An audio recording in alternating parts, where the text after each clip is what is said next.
Well, hello there once again. This is Pastor J.D. Hatfield of the Riverside Christian Fellowship in Hernando, Florida.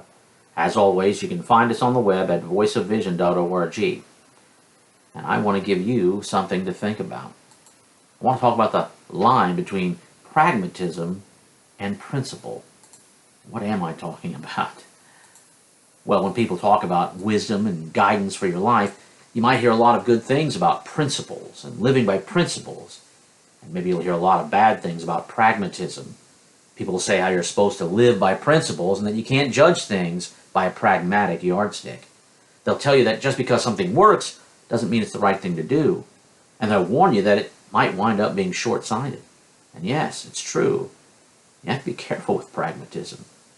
However, you have to be careful with principles too. Just because you have some good principles, and even when you're sticking to your principles, it doesn't mean you're rightly applying those principles. That's what Jesus was telling the Pharisees. They strove to follow the letter of the law, but they missed the spirit of it. And they led people astray with their principles. And they lorded over people with their principles. And Jesus said it would cost them their souls. You see, principles aren't some magic formula. You can't hide a wayward heart behind a good habit for very long. And now pragmatism might seem a lot easier and feel a lot better and make more people happy and seem successful in the short run. But even when everyone agrees on something, that doesn't make it right in God's eyes. Just ask King David about all the trouble he had to move the Ark of the Covenant. The people were so excited. Everyone was in agreement, but the voice of the people is not the voice of God. And the results were disastrous. People should be living by principles, yes. But sometimes those principles wind up being more subjective than people realize. And they wind up using principles like a knife to wound people rather than a garden to guide people.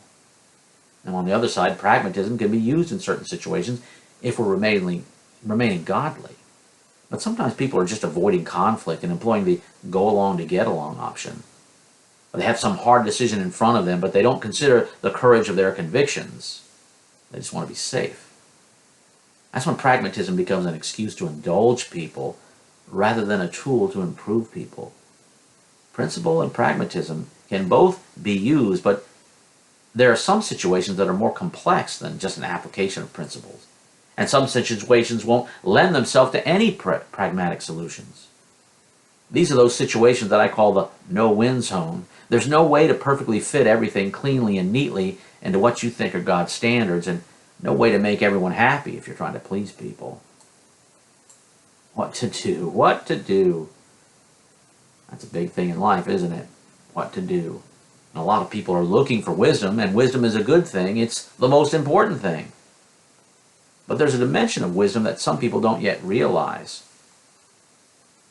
And that is prudence. Prudence is a subset of wisdom which refers to timing.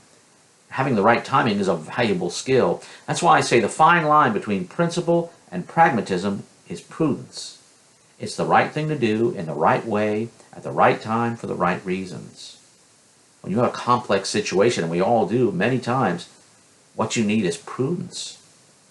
But you know, it sure is hard to develop prudence in your life when you aren't really walking the wise road to begin with.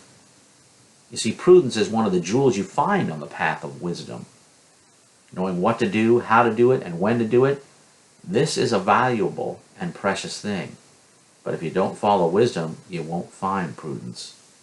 And then all your timing is just a shot in the dark, and when something good happens, you call it luck or being fortunate, or you might even call it being blessed. But only those who are committed to the wise way will learn to find prudence along the way and improve their timing in life. Well, there you have it. Friends, I hope this message has been a help to you.